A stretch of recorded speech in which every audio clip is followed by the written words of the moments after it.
Hey, folks, welcome back to The List on LettermenRow.com. I am Jeremy Birmingham. That is Spencer Holbrook. We are breaking down the top targets for Ohio State in the class of 2022 on the recruiting trail. This is the third edition of The List. The first two, we focused on the interior. First was Keontae Goodwin, the offensive lineman from Louisville. And last week, or 2 weeks ago, defensive tackle Caden Curry from Indianapolis. Today, we're backing up, focusing on the secondary, because the secondary, Spencer, is a primary concern for Ohio State last year, moving forward.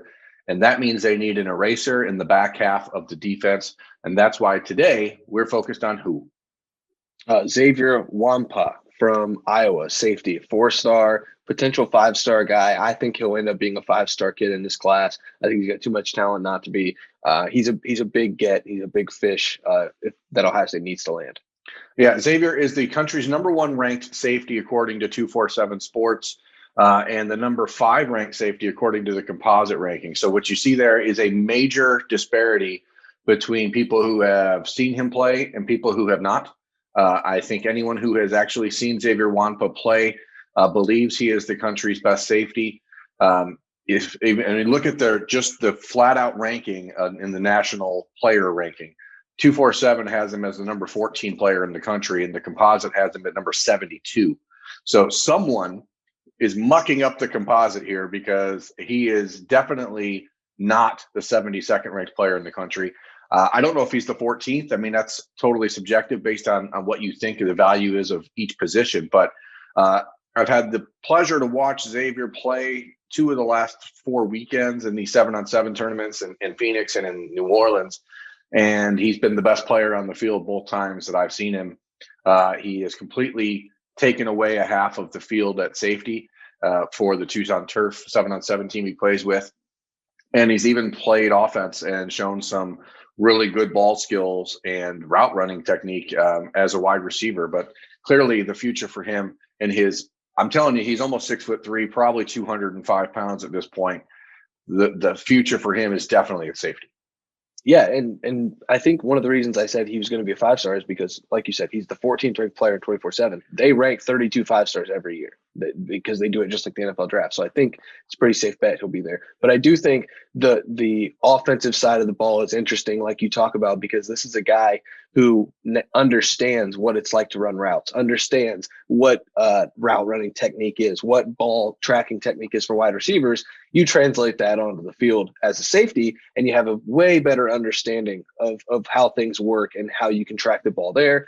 I think that's what makes him versatile and really just probably the #1 get. Maybe we should have started the series with him, because I think he's that important to this class. Yeah, I always feel like you have to start with an offensive tackle or a quarterback if you're building a class. But what we've seen out of Ohio State in the last decade or so, Spencer, is that their defense is best when they have a safety in the backfield that is a game changer. Okay, when you go back to Malik Hooker and then you have the Jordan Fullers. And at the risk of sounding like I'm putting too much pressure on a guy like Xavier Nwankpa, I really think he's pretty close to a mesh of Malik Hooker and Jordan Fuller. He is extremely instinctive. He is extremely cerebral. He reads and reacts very well. He doesn't always look like the freak athlete that Malik Hooker looked like, for example. But every time I've watched him, he's in the right spot. And if you look at his highlight tape on Huddle, he is a kid that is the highest ranked player in the history of Iowa football. Iowa, as far as the internet recruiting area, the highest ranked player ever to come out of that state. He may get challenged a year from now by a guy, Caden Proctor, who's on his team, who may end up on the list 2023, but we'll talk about that down the road. But what you're talking about here is an eraser and a guy that understands football. And more than anything, and this is, I know I keep harping on it every time we talk about the kids that Ohio State is recruiting, but he is a perfect culture fit for Ohio State. He is a extremely fun-loving kid, great to talk to. He is a kid who understands what it means to be a teammate. I mean, he's flying around the country this spring just to play 7-on-7 football because he wants to get out and compete. He loves the game. He loves being around other guys that are playing the game, and he wants to win. And, you know, I think if you look at his recruitment, you see Ohio State, you see Notre Dame, you see USC, you see Alabama, you see Georgia starting to creep in. They're his most recent offer. You see LSU. I mean, these are the best of the best in the country recruiting this kid from Iowa.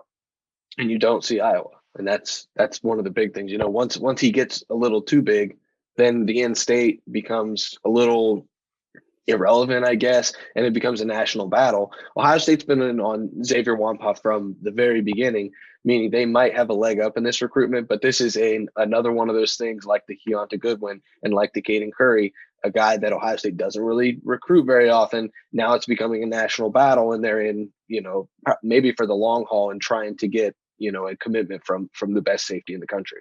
Yeah, and if you're an Iowa fan watching this show because you saw Xavier Nwankpa's name in the headline, please understand he's told me very specifically the Hawkeyes are involved. They are one of his top schools, but you have to be somewhat cautious if you're a Hawkeye fan, because it does seem like this is trending away from Iowa, and you see Notre Dame trying to stay in the mix. I really think that had Ohio State had the opportunity to have Xavier Nwankpa on campus to this point, he would have been committed to the Buckeyes by now.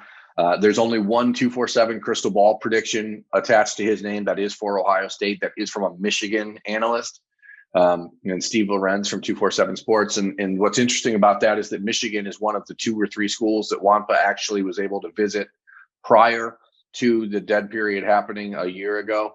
And so there is at least familiarity there with Michigan, and they're not included in that top list as they've continued to turn over coaching staffs and that kind of stuff. There's a dark horse candidate in his recruitment, which is Arizona State. I think that they're not getting enough attention. And then this next month, he's going to be making a family trip down to Texas. He has a sister who plays softball at UT Arlington, and they're going to swing by Texas A&M.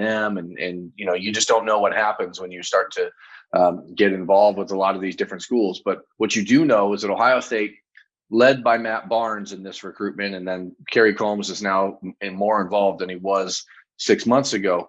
But it was really the Matt Barnes show and Ryan Day. They are making sure that Xavier Nwankpa knows he is priority 1 at safety. And with a defense that has Jaheim Singletary and Jair Brown already committed to cornerback, you need a safety to really start building out the back half of this defense. And they have 2 of them in mind, and that's Nwankpa and Zion Branch from Bishop Gorman in Las Vegas. And they're totally different players. So you have Xavier here as the strong safety, and then you already have the 3 linebackers committed in Deshaun McCullough, CJ Hicks, Gabe Powers. Now all of a sudden that defense starts to really take shape.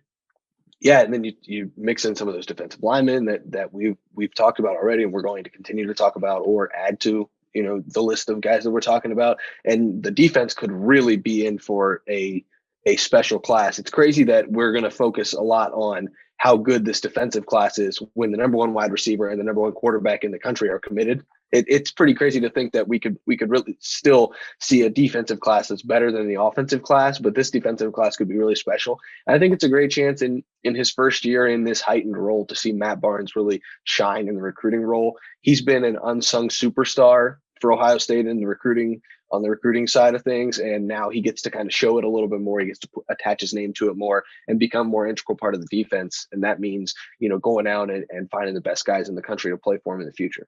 Yeah, and I think what's interesting is that we do see a lot of times, so when Keon Grays made his commitment 2 weeks ago, a lot of the comments on social media like, oh, great, another offensive player. Oh, great, another wide receiver. Okay, is Ohio State going to recruit any other position? Because Brian Hartline gets so much publicity for what he's done. And the difference here is, of course, that those are actual commitments, and these are ifs. If Xavier Nwankpa commits to Ohio State, if Zion Branch gets a chance to visit, if Ohio State can reel in Caden Curry or Omar Abari or any of these guys, Amari Obar, I'm sorry, these guys are difference makers, and none of them I think are as potentially as important as Xavier Nwankpa in the defense. Because, like I said, when you're looking at the Ohio State defense in the last decade, the really good Buckeye defenses have had a leader at safety, and if you watch Xavier Nwankpa around other players, like I've been able to twice in the last 3 weeks, you see that he is a guy they gravitate toward. He is a guy they listen to on the field. He understands the game of football. He is a student of the game. He is bigger than you think. I mean, he's listed at 6'2", 190. I'm telling you, I mean, I'm 6 foot, 205 pounds, and he is 2 or 3 inches taller than me, and thick. This is a kid that could be. He looks like a linebacker, runs like a cornerback, And if you watch his tape, he hits like a defensive tackle. So there's a lot to like about Xavier Nwankpa. Yeah, and I see a comp on here from one of the experts that is Minkah Fitzpatrick. And I know you like to go with the Ohio State comparisons because it makes it easier for everybody. But watch that film, you will see some of that Minkah Fitzpatrick, almost Alabama style safety mold in what he does. And if Ohio State can add that to the way it wants to play defense right now, a guy that plays like Minkah Fitzpatrick, that plays like I think Jordan Battle does at times for Alabama. Like if Ohio State can add that element to what Larry Johnson does on the defensive line and the linebackers they're always going to have, I think that takes this defense and makes it, it just takes it up a notch. And I think that's really important for this team to take that next step on the defensive side, because we know they can do everything on the offensive side. And Xavier Nwankpa is just a huge part of what they could do in this defense moving forward. No, and you talk about the Alabama style safety. Minkah Fitzpatrick was a player Ohio State thought that they had in the class of 2015. He was teammates with Brandon Wimbush out of St. Peter's Prep in New Jersey, and they thought that they had locked him in. They ended up losing Wimbush to Penn State, and that opened the door, and Fitzpatrick ended up going down to Alabama. Jordan Battle was an Ohio State commitment who flipped to Alabama when Urban Meyer retired. This is the type of player that Ohio State has to bring into their program. Straight up. I mean, there is not a, you can dress it up with a bunch of pretty words or a bunch of hyperbole about all the things he does well.